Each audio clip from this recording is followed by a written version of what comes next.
Welcome into this Tuesday edition of the Oxford Exxon Podcast. Chase Parham and Neal McCready, Clark Ford studio this morning. Jared Duke, former Ole Miss offensive lineman, will join us here in a little bit on the show that's brought to you every single day by the Oxford Exxon. Again, Highway 6 West.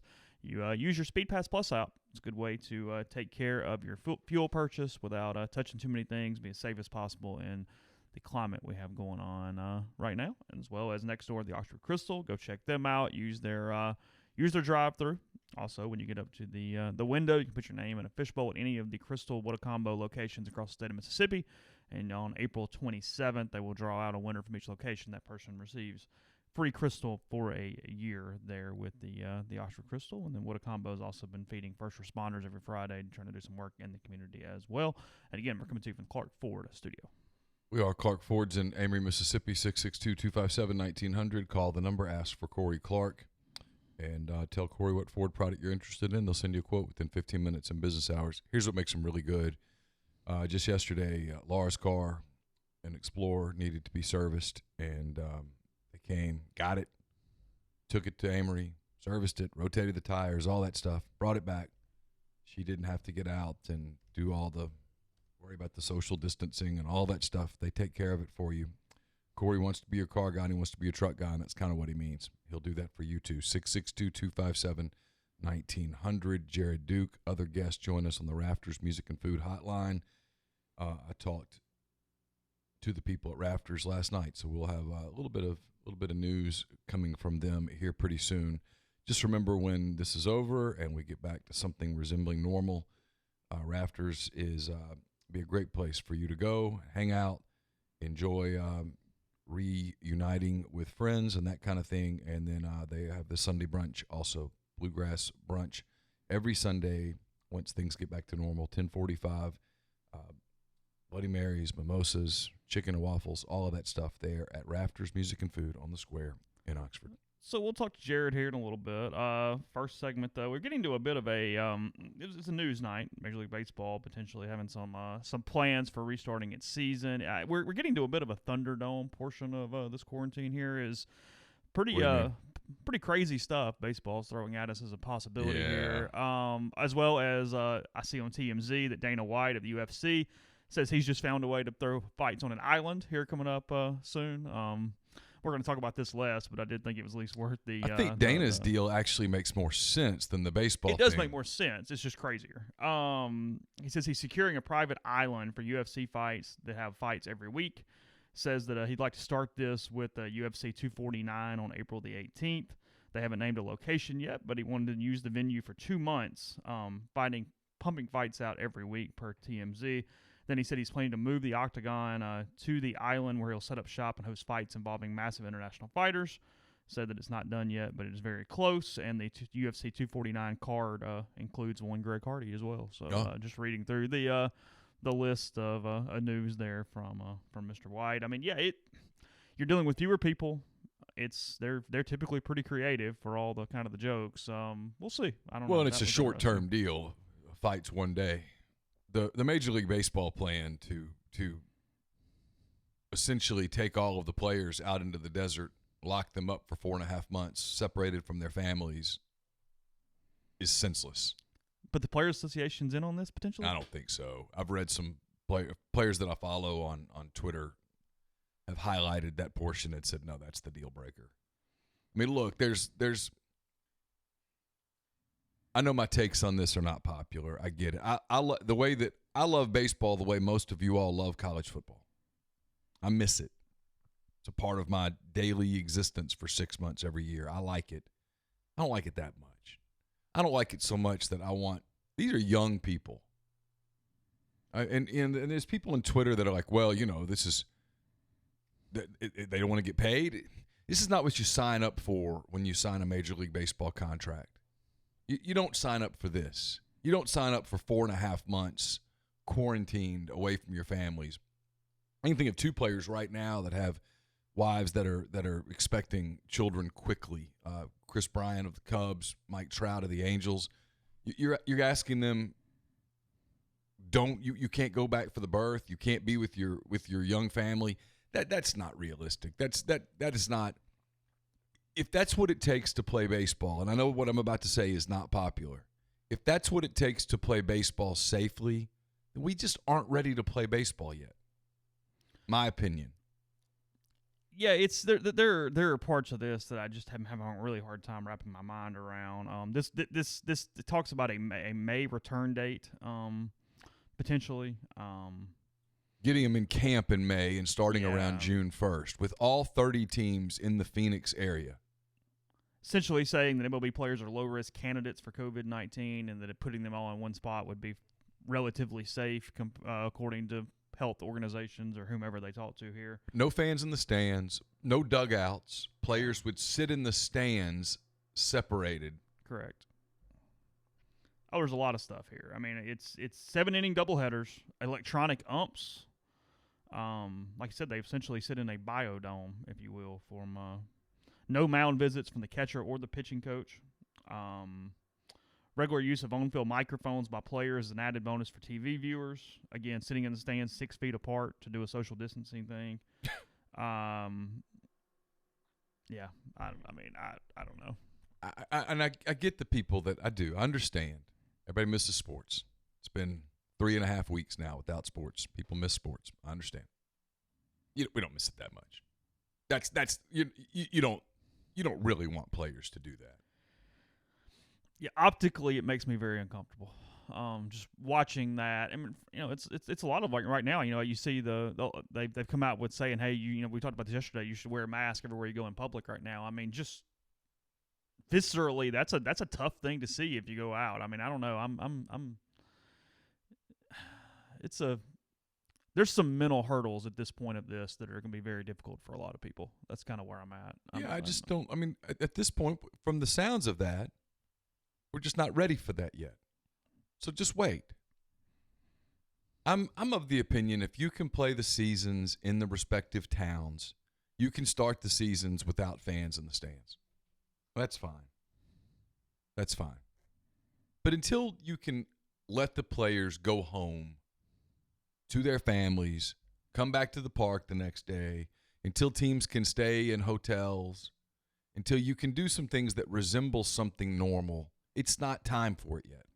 And I know that's not a popular take with hardcore sports fan. I get it. I don't think it's unpopular with the population from a take. No. But you can look at Twitter, and I did last night. Whoa. I can look at Twitter. That's not really representative of anything. But it is pretty representative, Chase, of hardcore sports fan.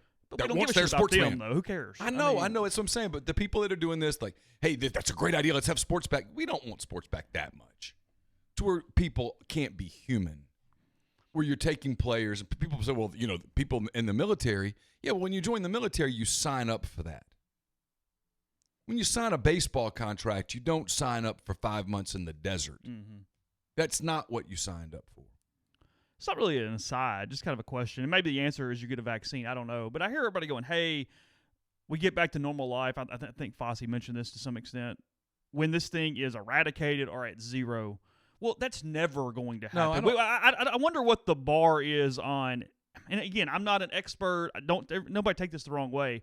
What is an acceptable rate where we have a society? Because this thing is never going to zero. No, If that's the case, then nothing's ever coming back. I think it's, from the sounds of it, we're headed in this direction pretty fast. I mean, most parts of the country have, I saw pictures of Chicago yesterday. There's no one on the streets on Michigan Avenue. The coyote running down Michigan Avenue. Yeah, cases are down. The social distancing has worked. They're working on treatments. They're working on antibody treatments. To the president's everlasting credit, he and his administration have eliminated a lot of red tape. They're moving quickly in that direction. I think the big steps are you find something that's a consistent treatment that negates or lessens symptoms. Right. We've got to get to a place where you can have rapid testing, similar to what they have in South Korea right now, where you can test everyone. And the great thing would be an antibody test where you've had it. You are at a far less risk of getting it again because you have immunity. think when you can get all of that information out there, and again, I'm not an epidemiologist at all, but if you can get all of that information out there, you can begin to move forward.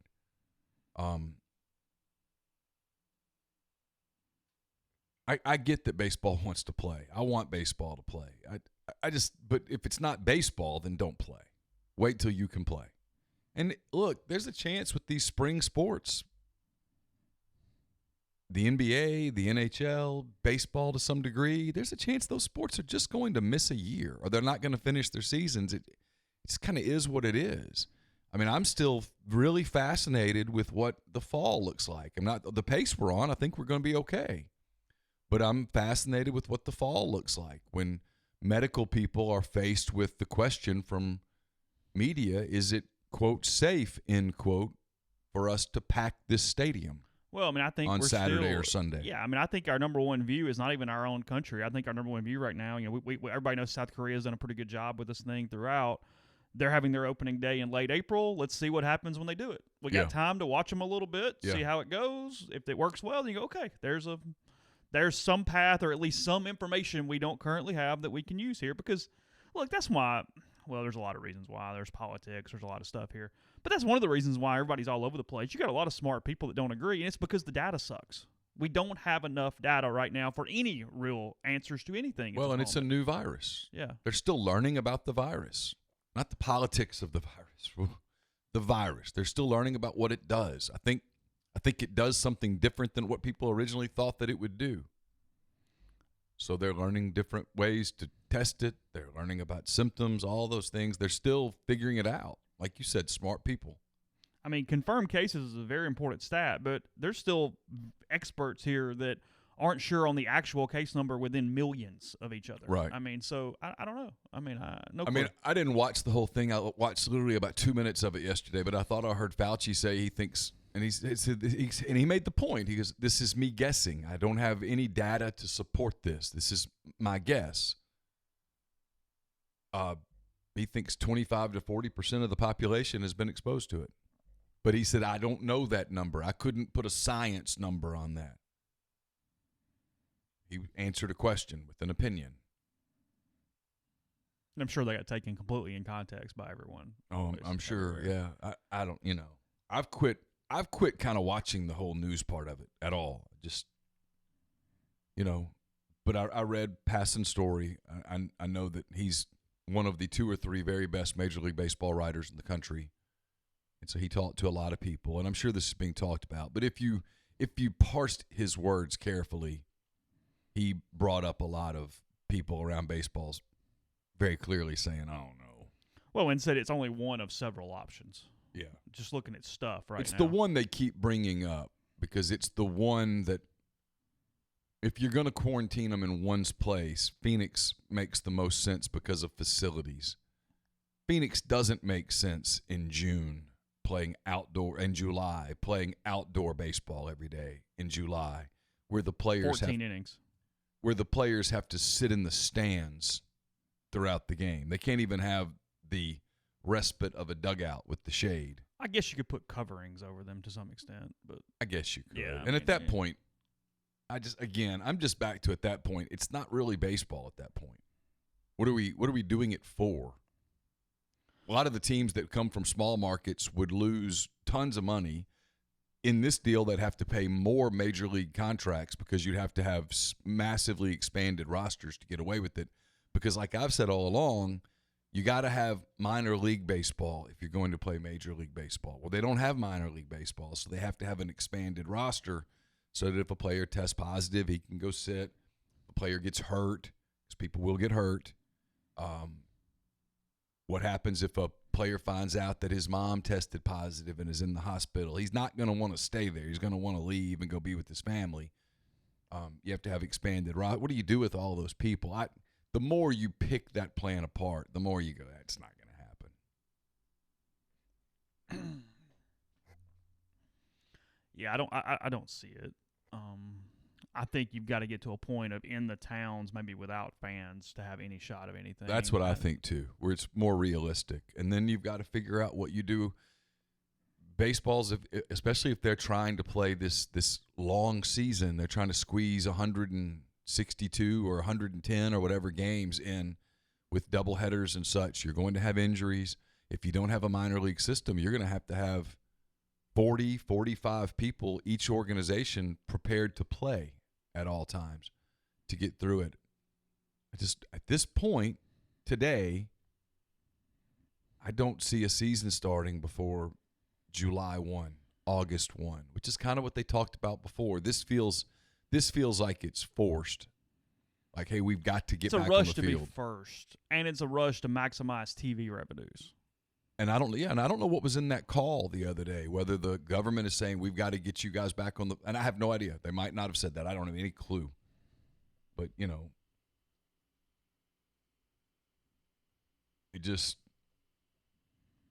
Adam Silver was asked yesterday, the NBA commissioner, if he had any update, and he said in a short answer, no. And he didn't think he would know anything more until May the 1st at the earliest. So, I know the NBA is still holding on to hope that they can do a playoff at some point in the summer, and they probably maybe can. That's a little smaller deal. That would be 8 teams, 15-ish players per team. You'd have to change the format, but you cut it in half. I mean 16 teams. I'm sorry, but you could get it down to 8 fast, where you got guys out of there. But no one knows the answers to what happens if a player tests positive. The Lakers have the playoffs going, and LeBron and Anthony Davis test positive. Now what? Those are all things they have to address. You either have to shut it down, or you have to delay it for 2 weeks, or you have to say, well, sorry, Lakers, play without them. Treat it like an injury almost, I guess. That's all. What do you do with all that? I don't know. I mean, again, my stance on this is until we're ready for sports, we just don't have sports. And I think we're heading in that direction. I just don't think we're ready for it yet. That's what it sounds like to me. Oh, we're definitely forcing it. I mean, to some extent. We'll see what extent that is. I don't know. I'm struggling a lot with, like I said, just what the baselines are that make things quote unquote safe, and I'm really using quotation marks as I say that. I don't know. It's treatment. It's something that you can treat, that you can, when you recognize it. The first step, everyone agrees with this, you have to have widespread testing that's readily available. Where if you're going to play baseball and a member of the Cubs tests positive, you can test that organization in a same-day period and get the answers. And taking those tests aren't taking tests away from people who need to be tested in the Phoenix area who are just regular people who are sick. Well, and you guess the thing, too, you can't have any and I don't think there is. I think everybody's done a pretty good job, and I think we're starting to see a lot of progress in that direction. But you also can't have some flare-up in that area just in general with the population, and then suddenly have all these baseball people that something happens and they need room, too, in the hospital, and we got all kinds of crap going on. Well, because you are stressing an area by doing this. Yeah, you're absolutely stressing an area, and all the people involved in these organizations are not 25-year-old fit men. Coaches, managers, broadcasters, people around the team. A lot of those people are older people who probably have some underlying health conditions. Not everybody's Javi Baez out there. I mean, everybody in those organizations, there's older people. You'd have to have, if you're going to quarantine them, you have to have people who cook for them. You have to have people who transport them. You have to have people who drive them from one ballpark to another. You'd have to have medical people that were out there to be with them if a player got hurt in a game. Well, those medical people are probably not 27-year-old marathon runners. They're older people. So it's to me at this point, it just feels really forced. Maybe it won't feel forced by July the 1st. Maybe it won't feel forced by June the 1st. But today, on April the 7th, it feels kind of forced. It's not a negative toward Passan, but it's almost kind of like we had a big brainstorming session. We got a bunch of different options, and this is the one that had the most. They had the quickest, and not really clickbait, but just that would draw the most attention and interest. Well, I'm going to go that direction. Oh, I see. I have a completely different take than that. Rob Manfred is known for being a trial balloon guy. If you told me that a lot of this came right out of the commissioner's office with here's what they told us on Saturday, here are the conversations we had today, let's float this out there and see what the result, let's see what the response is to it, so that in the event that the response is bad, it won't be a reflection on me. That's kind of his style. That's not a bad tactic. Especially with everybody having so many opinions and impossible. If you get some free feedback without attaching your name to it. I mean, I have no doubt that on Saturday, not saying this happened, but if you told me this happened, I wouldn't be at all surprised. On Saturday, the people at the White House said, you guys need to figure out a way. Figure something out. And so on Monday morning, they started calling around saying, what can we do? I know they've been brainstorming ideas for a while because the owners want to play games. The players want to play games. The only way the players get paid is to play the games. And, again, Arizona makes sense. You've got lots of nice ballparks out there. Those spring training ballparks are really nice. The Diamondbacks have an indoor stadium there that's very nice in downtown Phoenix. There's probably a ballpark or two in Tucson that you could use. Having it there in Phoenix would allow the network people to get all set up and do their thing. But those people, you'd have to have, if you're doing it, obviously you're doing it for television. So you have to have television crews. You have to have camera crews. It'd be the cameras, though. The talent would be remote, right? Kind of like ESPN does with basketball. When you put them somewhere else, Probably just have them do the probably game could do from that. elsewhere. But, you'd have to decide what do you do with radio broadcast. Yeah. What do you do with, you have sideline reporters. You have to have camera people. Those cameras have to be manned by somebody. And those people are typically, I'm stereotyping here, but I kind of know what I'm talking about. Those people are typically not 27-year-old fit people. Mm-hmm. So, talk to Jared in 1 minute on the Rafters Music and Food Hotline. For the dude, I'll tell you about Community Mortgage, Oxford, Memphis, Soto County, and Chattanooga. Underwriting and processing is done in Memphis. They're getting local underwriting and understands your market. A leader in condo financing, the float down option, and more with Jason. 662-234-2704 or JLOWE at communitymtg.com. We are also brought to you by Oxford University Bank. OUB, locally owned and operated right here in Oxford. When you deposit money at OUB, that money and the vast majority of the bank's profits go right back into the Oxford community. OUB gives you the comfort of home, all the benefits the big mega banks provide, all the technology and products you can want, all with the personal touch. When you call OUB, you speak directly with a live person, no 10 buttons to push, no 5 minutes to wait. They offer their customers Kasasa. It's the absolute best cash checking account. They also have a commercial checking account now paying 1% interest. As long as you keep $10,000 in the account, it comes with fully interactive online banking. They can set up any local business, I should say, to deposit checks from their office and not have to worry with coming to the bank daily to deposit those checks. To learn more about OUB, go to liveoxfordbankoxford.com or call 662-234-6668. OUB is FDIC insured. We're also brought to you by Grenada Nissan. If you're in the market for a Nissan vehicle, Grenada Nissan's the place to go. They've got a complete selection of new and previously owned Nissan vehicles. Great lease deals as well. It's GrenadaNissanUSA.com. And we're brought to you by John Edwards of Regency Travel Incorporated in Memphis. At some point, this will pass. We'll get back to normal, and people are going to want to get out. They're going to want to get out of their houses, out of their towns, get a little refresher from the quarantine. And I would suggest that if you start planning that, get in touch with John. He's part of Virtuoso. It's a worldwide network of travel partners that allows John to supply his clients with added values, unique benefits simply not available to other travelers. What you do is you give him a call, give him a budget, and give him some ideas, and then just give him some parameters, and he'll come up with options that you will not find on your own. And no, you don't have to live in or near Memphis to take advantage of his services. 901-494-3387 or send him an email at jedwards@regencytravel.net. First-time clients can save $50 off their first booked trip just by telling John you heard about Regency Travel on the podcast. Podcast is brought to you by Visit Oxford. Visit oxfordms.com. Go to their website. You see how to support Oxford during COVID-19. It's at the very top. Click on it, and you'll see different options, including how to support service industry employees at this time. That involves the tip roulette we've talked about here on this, as far as you can help out those people, as well as all your options for curbside and or delivery services for restaurants and other services offered, including a few retailers in some different areas.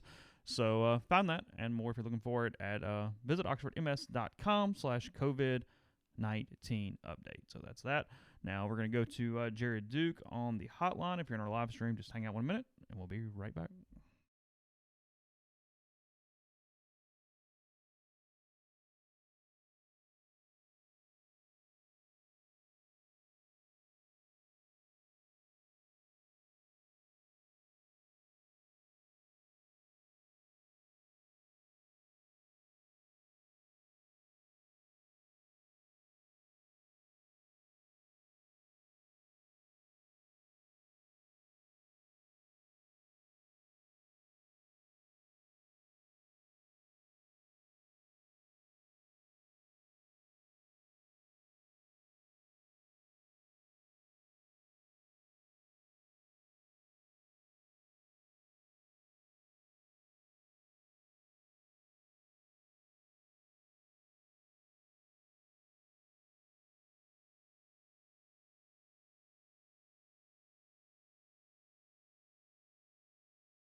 Jared Duke joins us now on the Rafters Music and Food Hotline. Jared, welcome into the show. Thanks for being with us. Appreciate it.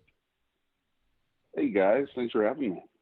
So before we get into like a trip down memory lane and all that, tell people kind of where you are now, what you're doing. I know you've you announced a big commitment the other day on social media. You didn't say no interviews, so I went ahead and reached out.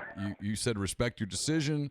I respected it, but you didn't say no interviews, which is a key mistake that has changed in recruiting since you came out in, what was that, 2010? Things have changed now, man. You got to say hashtag no interviews, or else it's a free-for-all with us media jackals. That's right, yeah. So I'm heading over to Pittsburgh, Chatham University, working my doctorate. Like you said, things have changed a lot. I didn't even have a Twitter, I'm pretty sure, back when I committed. I guess it was just a little post on Facebook for me. So I thought I was missing out. I thought we'd have a little fun. Reached out to my brother-in-law. He's a graphic designer. I was like, hey, you know those things, right? Let's do one of those and have a little fun with it. And I guess I struck down the hat choosing ceremony. So that's one thing I missed out on. Chatham might not even have a hat, right? What's their mascot? I've Googled it's excuse me. I think it's a panther or cougar or something along some kind of cat. But yeah, not real sure. I think they were up until 2014 all girls school. So there was no football there for sure, but maybe we start a program there. You're getting your doctorate in psychology. What kind of led you down that path? Yeah, so man, really kind of a long story. We got time. We're quarantined. Yeah, we're all quarantined, so this is perfect. So when I was playing down at Ole Miss, kind of, if you followed my career at all, I had kind of a unique setup. So that came in for that 2010 year, started as a true freshman, coached played on that Mazzoli team, and had some kind of early success there on, and then there was a slump, and you guys didn't see me play real time until my senior year in 2013. And there's a lot of reasons to attribute to that, but I did have a lot of mental health stuff going on, some major depressive episodes, that kind of thing, and kind of got out of school, and then just realized, oh, there's a role I can play in mental health. There's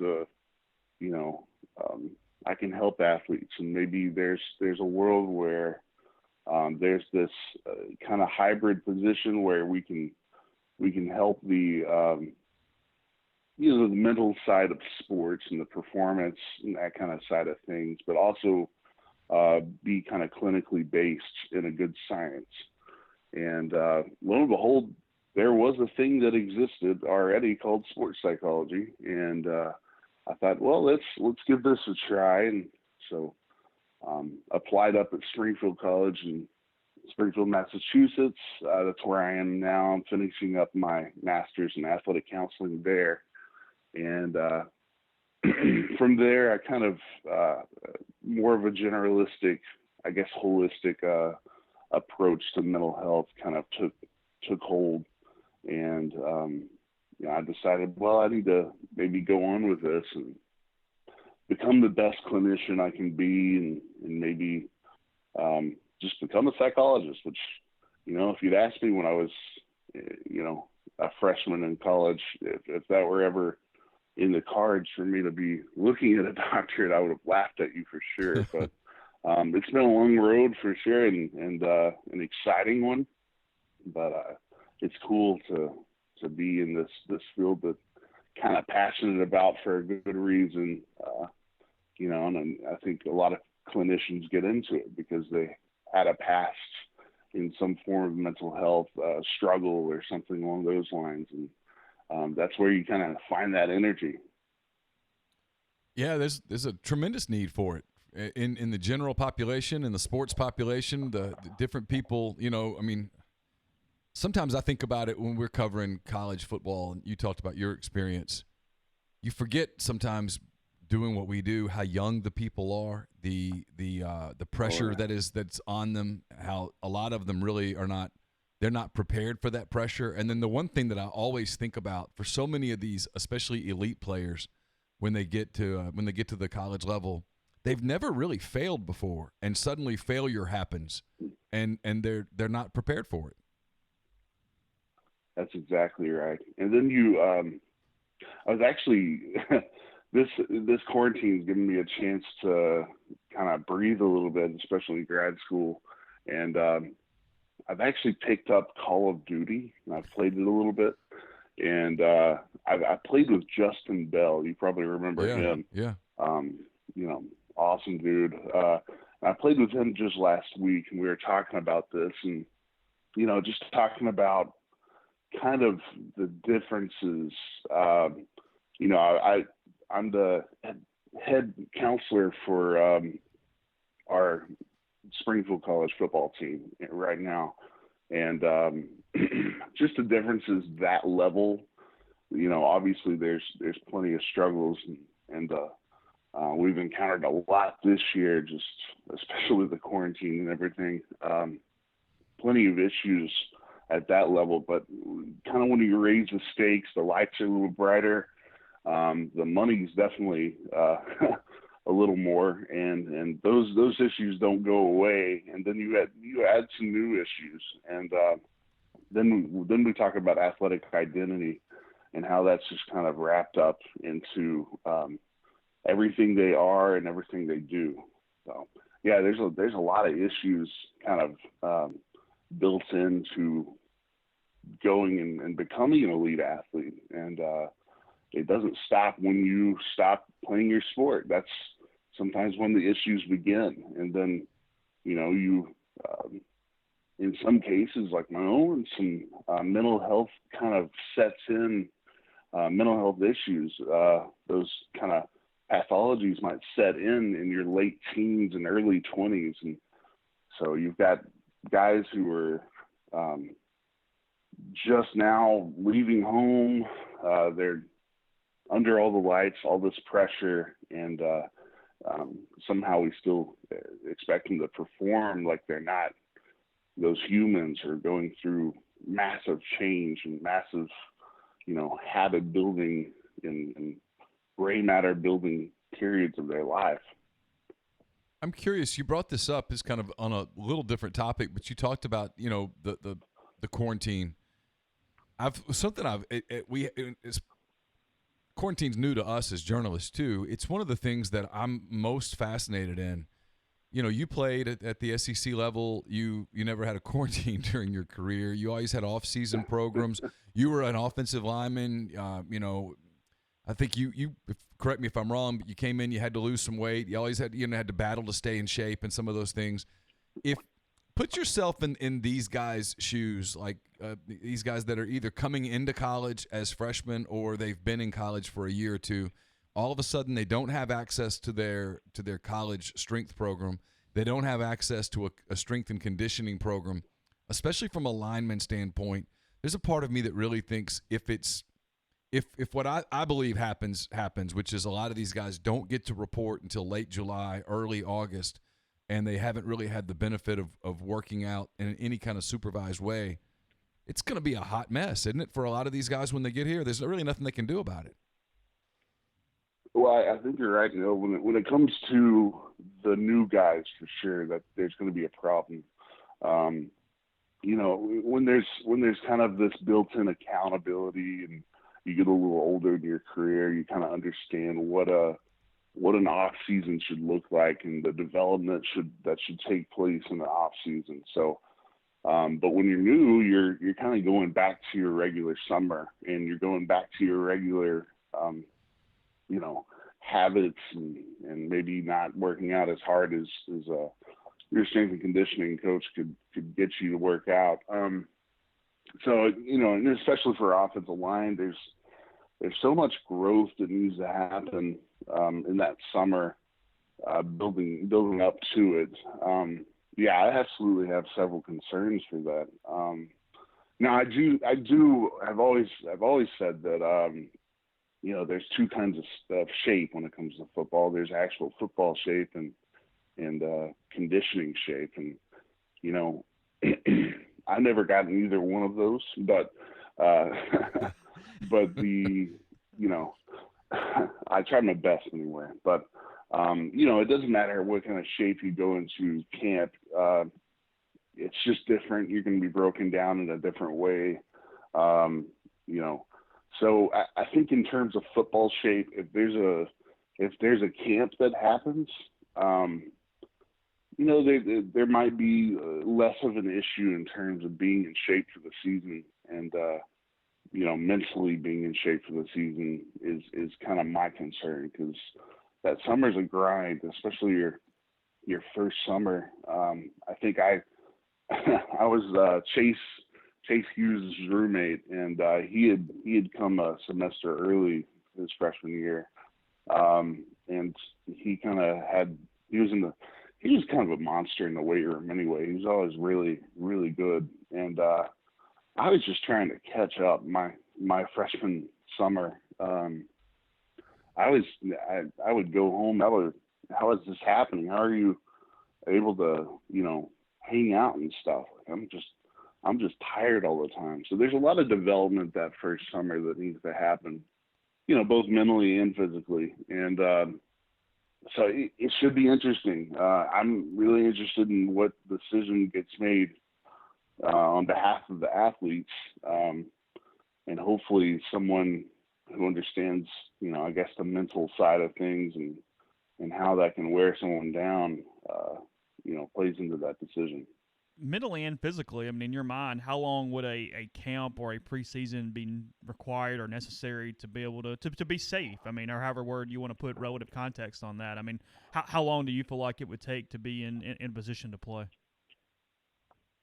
Well, I know every different coach has their different opinion for sure. Some coaches believe in the 2-a-days and you have to go through that, and then some coaches want to keep you healthy.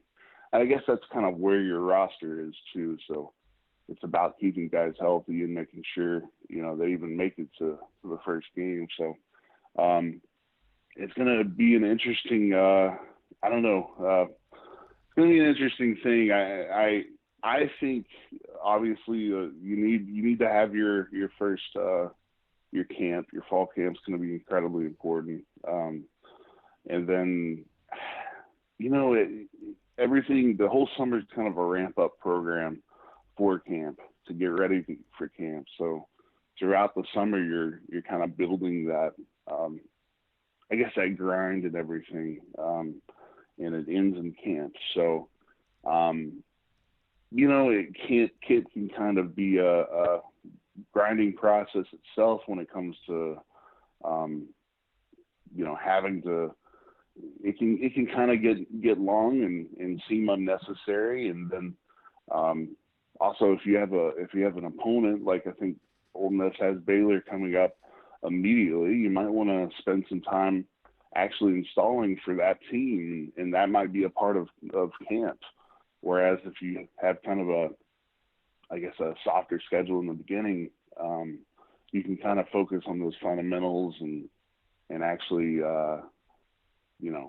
just kind of grind for a while. Whereas, you're shifting gears if you're playing a hard schedule as Ole Miss is in the first couple of weeks. So we'll see. I think it's just up to each coach.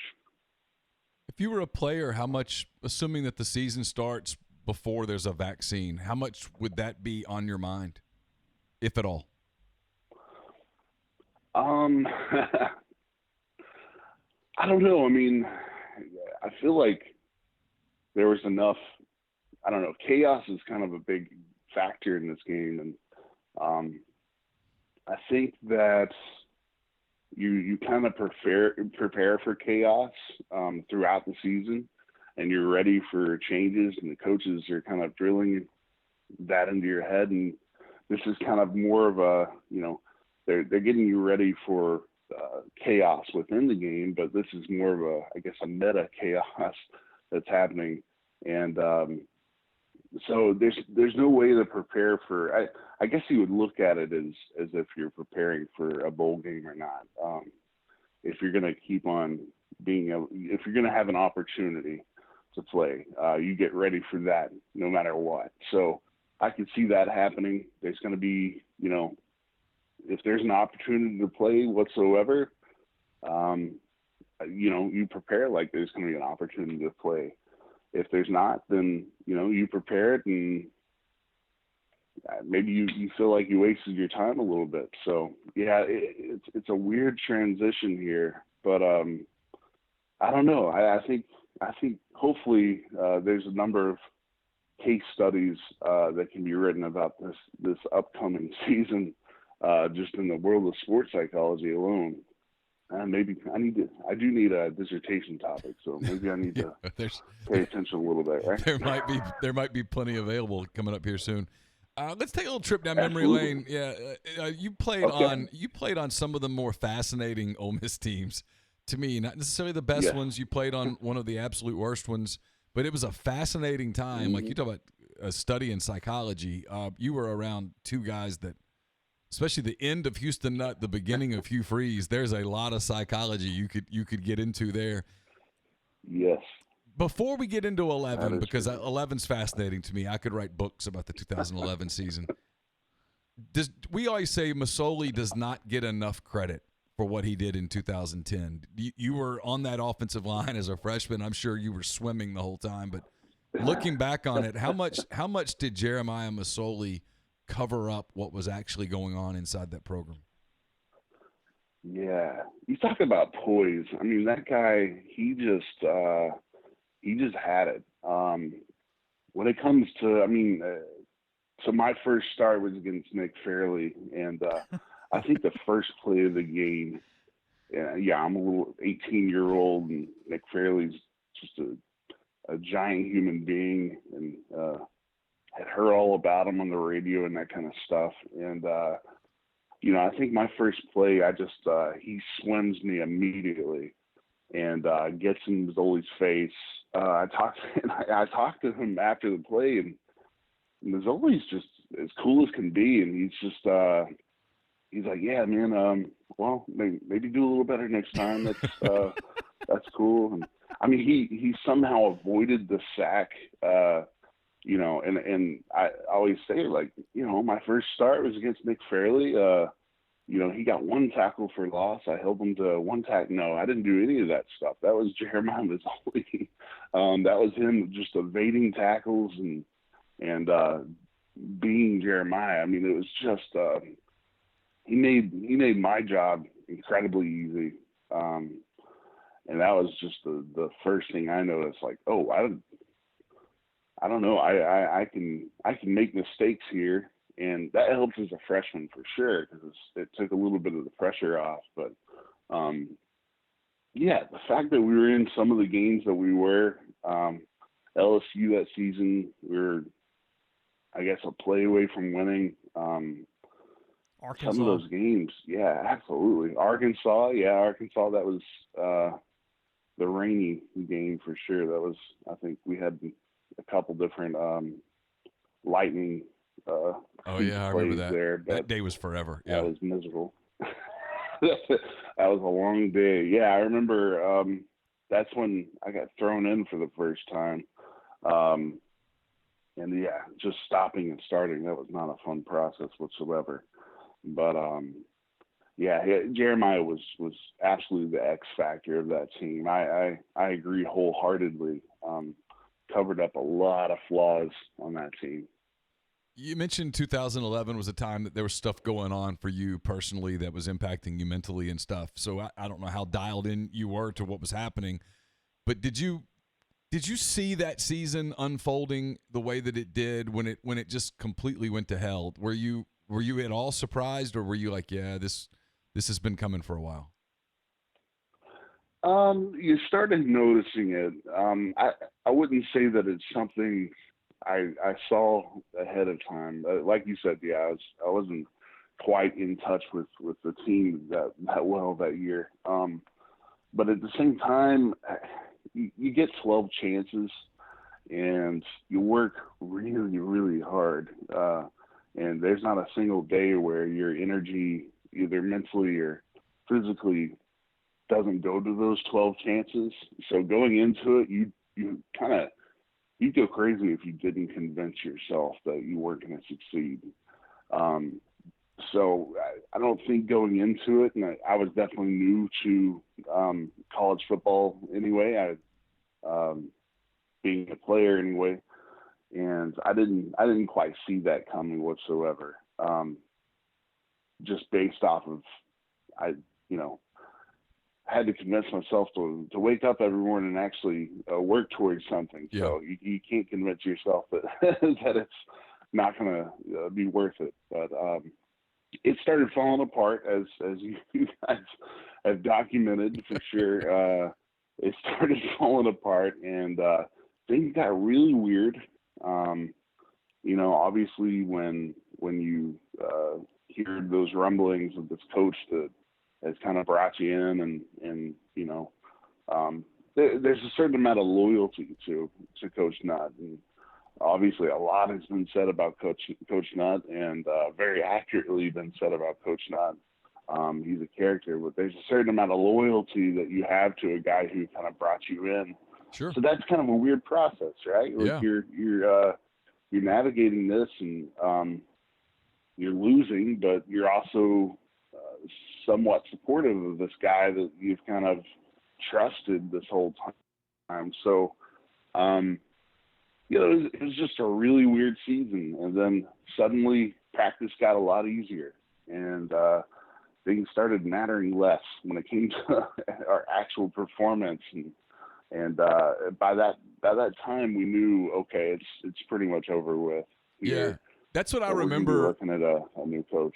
What I remember about that season most, Jared, was back when we had a lot of access. And early in the year, Nutt was just he was tight. And he was almost looking to pick fights. I mean, his deal with me is pretty well documented, but it wasn't just me. He was always trying to kind of look. It felt like there was this just the it's hard for people have asked me to describe it, and I can't describe how the atmosphere around the program during the work week, during the practice week, was just off. It was different. It wasn't comfortable. I can remember having to, like, you talked about having to convince yourself to go to work. I can remember, driving to practice, parking, and telling myself, all right, this is your job, go do it. And there was just an odd environment to it. And then, as you said, about middle of October, when the writing was on the wall, there was a sea change to just, it went from being tight to not being tight.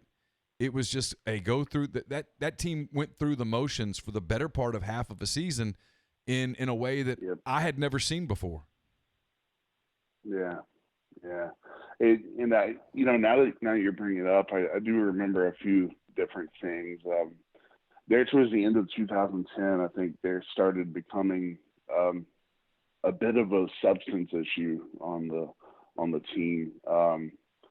When it comes to substance use and that kind of thing. And there was, I think everyone, it's become a punchline now, but there was this sense of mistrust on the team between the coach and the players, and, some of the staff and players. And, so there was this kind of, you definitely described it. There was a tightness when it came to that, and I fully attribute that to, obviously, the talent wasn't quite where it was in 2009 or 2008, and then there's just this air of mistrust, and it's just not a pretty toxic that's a good word, kind of setup there. So it's kind of a rough time for everyone. So when Freeze comes in, totally different guy, totally different environment. he made a very conscious effort from just minute one to completely flip the script. I know you were, like you said, you were going through a different time in your life, but what do you remember about just the early days of Hugh Freeze and kind of, it was a team, like you said, it was a team that had lost a lot of trust in the people that were running the program and stuff. How long did it take for Freeze to kind of get some of that trust back? Yeah. Well, my first thought around Freeze was I heard him say something along the lines of basketball on grass. And I was already pretty heavy in that time. And I was like, well, uh-oh, this isn't good. We're going to have to do some running, I think. So so that was my initial reaction. But, yeah, there definitely was this kind of weird energy that, you know, we bought in pretty quickly. We kind of, I don't know, there's this new style of offense that was quicker and a little more explosive and, you know, kind of gave us the edge over some of the, you know, the big hog mollies of Alabama. Those type of teams that just had these giants on their defense, and it allowed us to move a little quicker and get the kind of the conditioning edge on that team. So, and then speaking of strength and conditioning, there was just a kind of a newfound love for being in the weight room around that season. And I attribute that to Paul Jackson 100%. What he brought in, the energy he brought, the kind of, you know, the hard truth that he brought to everything, and kind of this new love for the weight room, and everyone kind of bought in immediately. And I think the power of a good strength trainer kind of goes unnoticed sometimes when it comes to creating this kind of energy and this kind of momentum, because, you know, we see those guys, not me, but the players see those guys way more than any of the coaches, and they're involved in your everyday life pretty much. And so I remember around that time, Paul Jackson being just a force in the weight room and absolutely kind of just changing the way we looked at our situation, the way we looked at getting better and success. So, you know, I attribute a lot of that to Paul Jackson. Coach Freeze kind of brought in this new philosophy, and, you know, from the top down, it was different. And that was exciting because we had done a lot of losing and had a lot of anger on the team. And like I said, mistrust and that kind of thing. What do you remember from the Egg Bowl in 12? I mean, a game that obviously you get to a bowl, you're able to I think in some ways it kind of cemented what class was coming to from a recruiting standpoint, just because they saw, hey, there is this real movement that's in a tangible way from a bowl game. Well, it was, you know, I think Coach had his kind of marquee speech before that game, and I do remember that specifically. There was this moment of you know, we got to get over this hump, we got to get through state, and that's just something that has to happen in this program for us to even, you know, I guess sell to other recruits and try to bring on some more talent, because that's one thing we knew. We knew we needed more talent for sure, and we knew there was going to be, I don't know, this contingent point that night where, you know, we had to get into a bowl game. We were desperate to get in a bowl game as a team, just after sitting out the first two seasons, and being able to get to that bowl game that night meant that we could get a chance to. In Birmingham's really nice, but we were really pumped to play in Legion Field. But that was the thing. I mean, yeah. Even if it meant going to Birmingham or, you know, wherever it might be, Memphis, it was a chance to actually be on the map a little bit and show, hey, we have a pulse, and this is a statement that we can make, you know. Given what happened, the way 12 ended and the way you guys went into 13 and the recruiting class and all of that stuff, you had to feel like you were finishing up your career at a time in a program that was like really on the rise. I mean, I suspect there was like you could sense inside the program there was real momentum at that point. Were you even cognizant at that point of kind of the NCAA thing beginning to bubble? Yes. So that there was obviously their 2013 recruiting class was a little weird. We're like, okay, well, how did we get all that? And for the most part, we're kept in the dark about this stuff. I was definitely I was a 3-star offensive lineman from East Tennessee. Like I I wasn't someone who was kind of coaxed into Ole Miss. I had a dream, and you didn't have to sell me too hard on being able to play at a school like that. And so I guess my head was a little bit in the sand when it came to that stuff. But they started, I remember they started kind of poking their heads up a little bit. The NCAA did my senior year, and they started kind of interviewing some teammates, and it was, I remember it was specifically about that visit, kind of that monster visit where I think, let's see, the offensive line, we had Robert Conyers in, we had, I guess Laramie was there, a couple different guys. The kid that started at Ole Miss and went to Auburn. What's his name? Which one? He went to Auburn. Austin. Yeah, Golson. yeah. Golson. His grandmother got sick. Yeah. Yep, that's right. Yeah. So we had a couple of those guys in, and so that was I think that was the moment where, okay, so they don't really believe that we did this legitimately, and that could be a problem. But I wasn't really that wasn't within my job description to worry about those things usually. So I didn't really pay attention to all that for the most part. We always kind of laugh about it first day seeing him or whatever. What is the reaction when you see Laramie in person? You go, oh, that's a little different than what we're doing over here. Oh, I was frustrated. I was a senior. I'd worked at this my entire life, and then I remember it specifically. He was doing sets on the field, in the IPF or Manning Center now.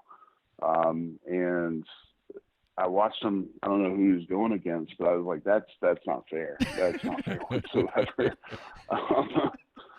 This guy's different, completely. And, he just the way he took his set was just like, it just looked easier than anything I'd ever done on a field. And, so my first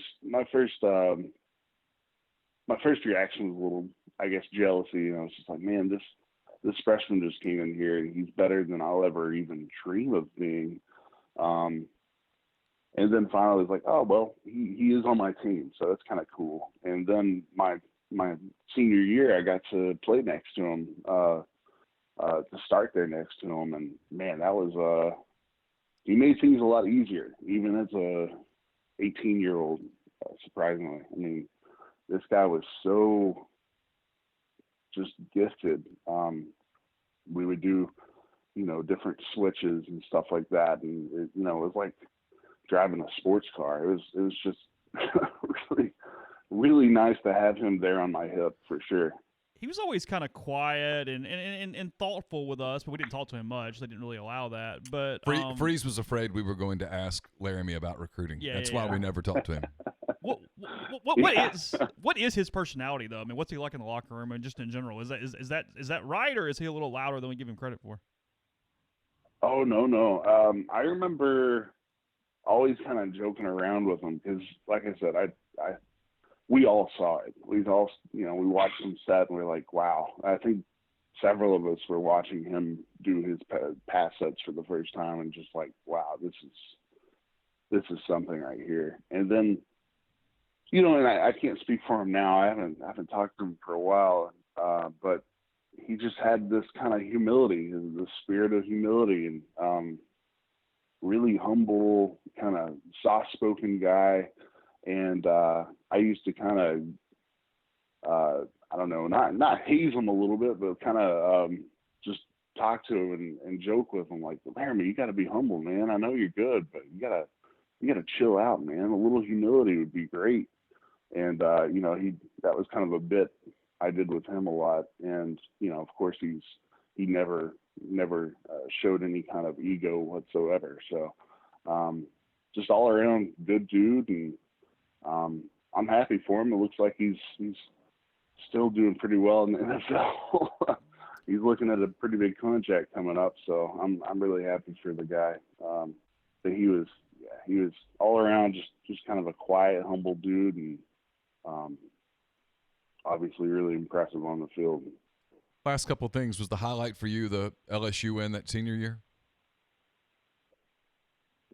I'd have to say so. Yeah. I mean, it was hard to beat. Of course, there were a few distractions after that game that were well highlighted for me. That still followed me everywhere I've gone. Dumping the cooler. Yeah. But that game was. You guys basically were trying to be nice, right? I mean, you knew where Freeze was. You didn't want to ruin the cameras and stuff. Is that what you guys were thinking? Exactly. Yeah. So that's what ESPN they actually showed this.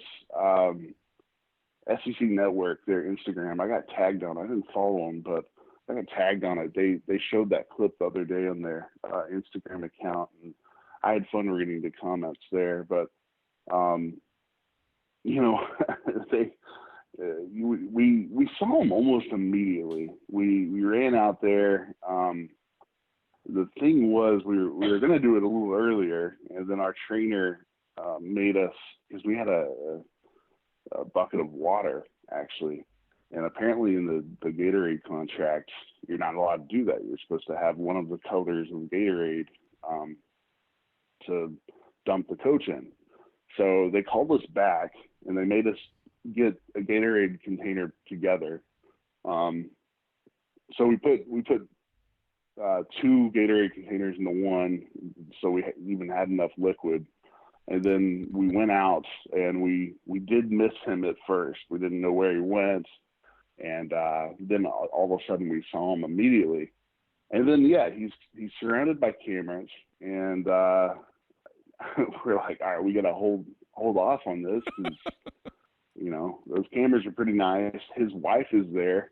I don't think he's going to like it if we dump his wife with water. I don't think his wife's going to like that. That's typically not a good thing to do.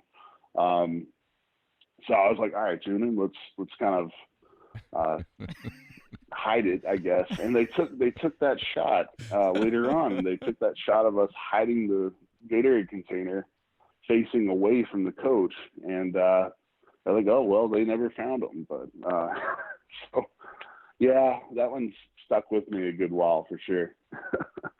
Well, listen, we really I kept you about double the amount of time that I said I would, so I really appreciate the generosity of your time. Good, no worries.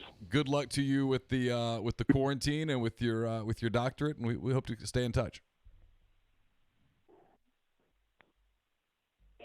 Oh, so I think he went away anyway. Jared, I appreciate his time today on the show. A lot of stuff there. Yeah, we could do days of 2011, 2012. Yeah, no, I mean, believe it or not, that's the one year when people say if you ever wrote a book, 12, 11? 11 would be the year I'd write a book about. Absolutely fascinating. Do people buy books about bad seasons? I think if you could get in, it's not exactly season on the brink. No. If you could get in and talk to the people, and really you'd have to dive in. Sorry, Feldman did accidentally, but yeah, you'd have to talk about some of the things that he just mentioned. There was a substance abuse thing. There was a paranoia.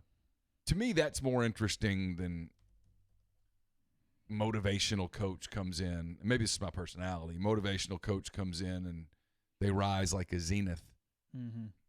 Because in many ways, that's how Nutt started his time at Ole Miss, was with a team that completely distrusted, but he had this talent. and he got them to play hard, and he got them to believe they could win. And then as soon as he did, the whole thing shifted. Yeah, I've got a thought on that. We'll come at it in 1 second. First, tell you about Tyson Drugs and G&M Pharmacy. G&M right there on South Lamar in Oxford. But the more important thing right now, they deliver locally in the Oxford area to your home or workplace. They will take care of you. Sorry, volume's a little down there. So they deliver local. They offer MedSync, where they fill your prescriptions the same day every single month to make your your trips as minimal as possible. To find out more, 662-236-2222. We're also brought to you by Dead Soxy. I'm going to kind of stumble through this reader because there's a lot here. They're doing a lot of new things. We're going to talk to Jason Simmons of Dead Soxy next week about some stuff that they have coming. But right now they have a referral program in place. It's kind of the next step of their support sale. You give if you refer someone to Dead Soxy, you'll send them. They'll copy your personal referral code. You send it to friends and family via email, text, social. For every new customer that you produce for Dead Soxy, you'll both get $10. You can earn freebie socks for life because there's no limit on how many you can earn. You just share your link and collect the rewards. It's people helping people, and that's how we all should be doing right now, and Dead Soxy is doing it. It's deadsoxy.com. We'll have more details on that as the days go on. We're also brought to you by Pinnacle Trust. I'll be taping a Mind on My Money podcast a little later this morning. It's brought to you by Pinnacle Trust. Pinnacle Trust based in Madison, Mississippi. They've got clients in more than 20 states, advisors in multiple states as well. They provide detailed, specialized investment management, financial planning, retirement planning for individuals and businesses, and much more. At Pinnacle Trust, investing is treated like a commodity. Decisions are made using objective information and research, not emotions. So regardless of your level of wealth, Pinnacle Trust will sit down with you, listen to your goals, study your expenses, put forth a comprehensive, detailed financial and retirement plan built just for you. It's pintrust.com, PINNtrust.com. Mention that you heard about Pinnacle Trust on the podcast. You get 10% off your first year's fees. We're also brought to you by Nest & Wild. Sleep better with the Nest & Wild mattress. Nest & Wild is a Mississippi-based mattress company making a high-quality mattress delivered right to your door. They make buying a new mattress easy. Every Nest & Wild is 1 foot thick, giving you comfort and support that will last. A lot of online brands sell an 8-inch or a 10-inch mattress, but not Nest & Wild. From the Twin to the California King, every Nest & Wild mattress is 1 foot thick, 100% American-made. The pricing is super competitive, and we'll make it even better with a podcast discount. You tell the people at Nest & Wild that you heard about Nest & Wild on the podcast by entering the promo code REBEL20, REBEL20. You'll get 20% off your purchase, and your mattress will arrive at your door in 3 to 5 days. Podcast is brought to you by Specialty Orthopedic Group. They are still open in Tupelo and Oxford. You can skip the ER for urgent ortho-related injuries at both locations. They're offering virtual health telemedicine. Patients have direct access to all SOG physicians and nurse practitioners. You also have 24-hour access to appointments, 662-767-4200 or SOGMS.com. No referral is needed. Walk-ins are welcome at both locations. Yeah, it's always... By the way, Jared wanted me to tell you and me that his headphones died there at the very end, so he didn't get a chance to say goodbye. Yeah, we timed it perfectly. That was good. It's like with anything. Redemption, human experience, going through things. That's what's interesting. Hey, best team wins game. Okay, great, whatever. I don't care. I mean, meteoric rise. I mean, if you're writing a Hugh Freeze book, you can't just write about 12 and 13. We got a lot of stuff here we got to unpack. We got to get through. We got to go through it. And for the book, you need difficulty. You need redemption in some extent. You need a lot of stuff there. I mean, it's like I was listening to and I know I'm mentioning golf podcast every day, but I got a point. I was listening to Shane Bacon. He does podcasts all the Clubhouse, and he had on Michael Bamberger, who's an author, golf writer, and he finished a book called The Second Life of Tiger Woods, and it's basically about they wrote a book a few years ago. I think it's just called Tiger Woods or something like that, but it's the kind of the main biography. It was Armin Katayan and somebody else, and said, hey, here's his life to this point. Well, this kind of picks it up from there, and it's how he picked his life back up from the shambles, how he ends up winning the Masters in 19. But Bamberger was funny, and he goes, nobody believed me. I wasn't rooting for him to win. And they go, why? Because that's the best thing for your book. And he goes, yes, it's absolutely the best thing for my book that Tiger Woods wins the 2019 Masters. But he goes, I was rooting for Molinari. He goes, because we're trying to learn about Tiger Woods. Tiger Woods is the number 1 or number 2 best golfer of all time, depending on how you want to rate Jack Nicklaus. This doesn't change his legacy because he won the 2019 Masters. He goes, we would have learned so much more from Tiger Woods about Tiger Woods had he lost that tournament, had he lost the 2019 Masters, had he gotten back to the mountaintop, but he didn't pull it off. He didn't come away with that heroes thing. He didn't get the symmetry of hugging his son like he hugged his dad back in '97. He goes, the more interesting story was a loss. He goes, and it's nothing against Tiger. I love Tiger, but I was rooting for interesting. And he goes, that's how I saw that. Is that week played out? I can see that. The Hollywood ending, the Cinderella ending, is always simple. The fairy tale ending, much more complicated. Ending that's because I think what it would have shown you was, look, Tiger's competitive. He obviously maybe as competitive as any golfer in history. It wasn't changing his life though. His life was good. His life was going to be fine. He was going to walk off the green and hug Charlie whether he won or lost that golf tournament. And he was going to move on with his day. Yeah, for sure. And that's something that a past Tiger Woods wouldn't have done. It's when people ask me about 11, I always tell them that it's so hard to describe what that atmosphere was like. And I try not to make it about me, but I mean, you see things from your perspective, you see things from your eyes. I knew early in that season that deal was weird, and we were trying as a site. Stephen Willis was with us at that time. We were really trying to add a lot of video. We probably needed them to be good. We were trying to kind of almost push them to be good, and I'd watch them and go, man, they're just not good up front. And I'd covered enough SEC football to go, that's not going to work. No, there's sometimes you can sit in camp and go, whoa. Yeah, there's a difference. You can't always do it. The middle road teams, I don't know, they run together. But if they're really good or really bad, you go, I don't know. Well, yeah, like in 12, you're like, well, they're still not very good up front, but the quarterback's better. If they could stay healthy. Yeah, and they're like, they got this and they got this, and that 11 team, you're like, they're bad. They don't have a quarterback. It's last year without Jeremiah. Yeah, there's no quarterback. They're not good up front. Well, like the fact that a Jared Duke at Auburn has to go play. Hey, here, why are you playing? Because I'm the only healthy body. Well, it was one of those 2 years. It might have been 10. It was, and Jared just mentioned all of them on the podcast. Look back, and I can remember thinking it, but man, I was still so new here, and the dynamics were so weird, and I just, people were still on me about being negative and all that stuff. But I remember thinking, did y'all not recruit offensive linemen? And I remember thinking, I'll never forget it, thinking to myself, actually talking to someone back in Alabama, and I told him, I said, man, if I were covering Auburn right now, I would be writing a column or a story about offensive line recruiting failure. If I do that here, I can't feed my family.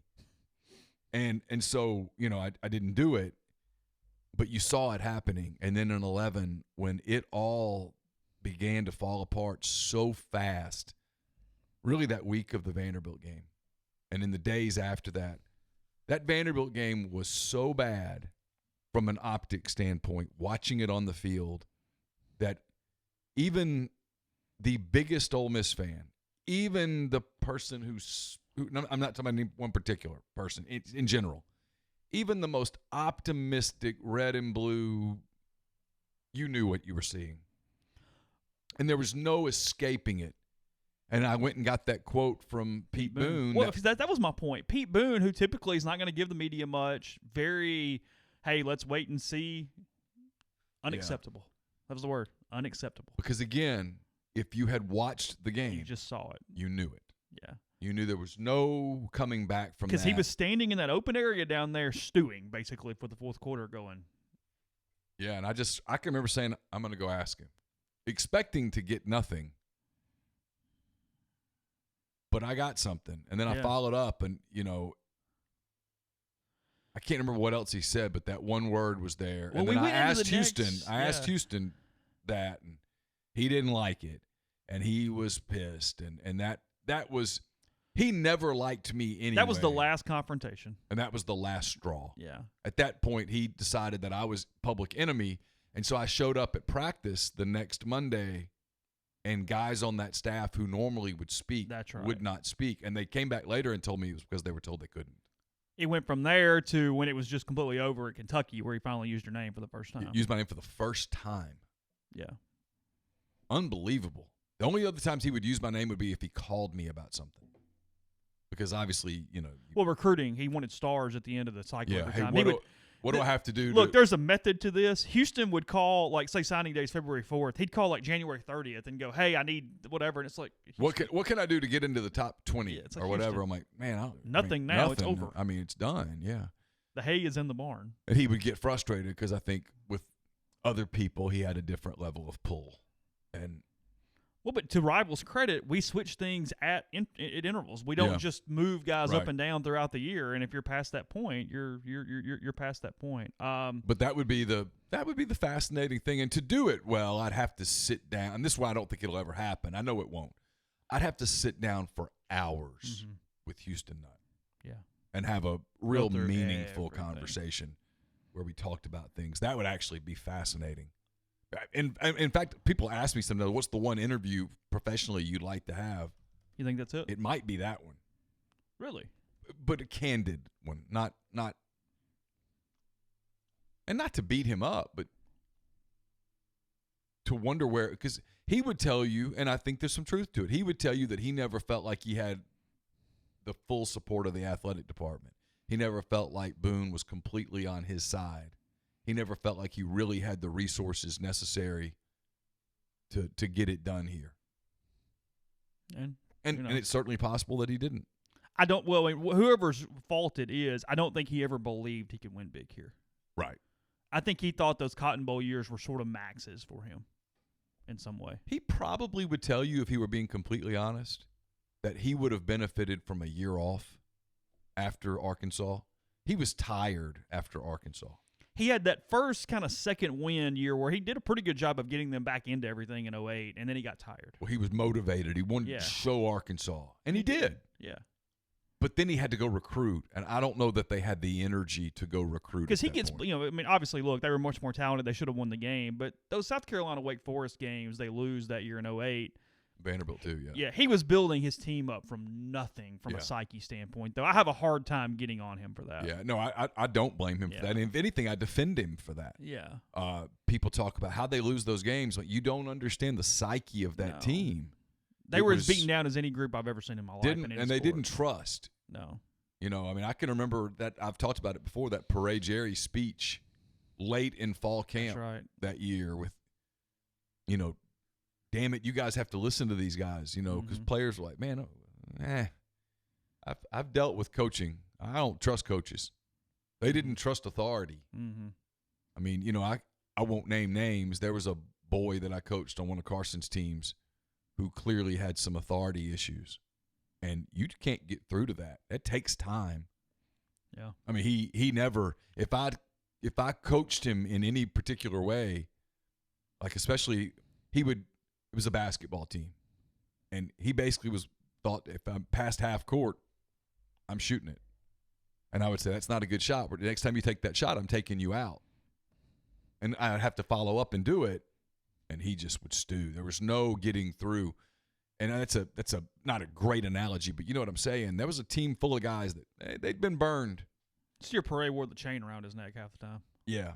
And that team got going later in the year, Well, they got confidence. Got some trust. Yeah. I mean, it was a build. Assuming that this schedule does hold, so people asking this yesterday or whatever, we'll mention this quickly. Should the Masters take place in November? It's the week of the Ole Miss Arkansas game. They picked a pretty good week of a bunch of crap games, essentially. It probably was a factor in this, if you want to be honest. I guess your best game is Tennessee-Georgia that week. LSU plays South Carolina. State plays Kentucky. A&M plays Vanderbilt. Alabama has their UT Martin game. Auburn has UMass in this as well. So that's the week, should the Masters take place in November, that they would be played. So I think it probably gets played, honestly. Oh, I do too. I still think my prediction that I'm holding to is a late start to the football season. I see in our live stream, I haven't seen this anywhere, that there's been talk of potentially doing game day at Augusta National. Yeah, and I saw some people talk about this yesterday. Shows like Game Day are so built around the event and the fans and the spectacle that I think for college football to work, you've got to wait until you can have fans in the stands. I don't think people are being completely honest with themselves if they say, oh, yeah, that product on the field, I'll just watch it. No cheerleaders, no dance girls, no band, no fans, no emotion, no noise. I don't think that would go over as well as people think it would when they say, I just want football. Yeah, I get that. I'm being careful here because I don't want to burn a source. The TV people don't want that. Mm-hmm. They don't think the product would be sustainable past about 1 week. They think they could do about 1 week of that. Yeah. And then people go, wait a minute, this isn't very good. And yeah, you'd have good games, but it's not like the NFL where most every game's pretty good. In college, you get a lot of blowouts. You get a lot of mismatches. You think about how boring Alabama, New Mexico State is now. Imagine Alabama, New Mexico State when there's no band, there's no noise, there's just whistles. No one's watching that. Yeah. So appreciate Jared for joining us today. Again, we'll have Mackenzie Salmon on the show tomorrow to talk about what she's dealing with in New York and the like. So we'll talk to her tomorrow. We'll give you an update on scheduling as we know it. We're going to shift some times around here pretty soon as well. So we'll follow up with that and let you know. So appreciate everybody hanging out, and we'll talk to you again tomorrow.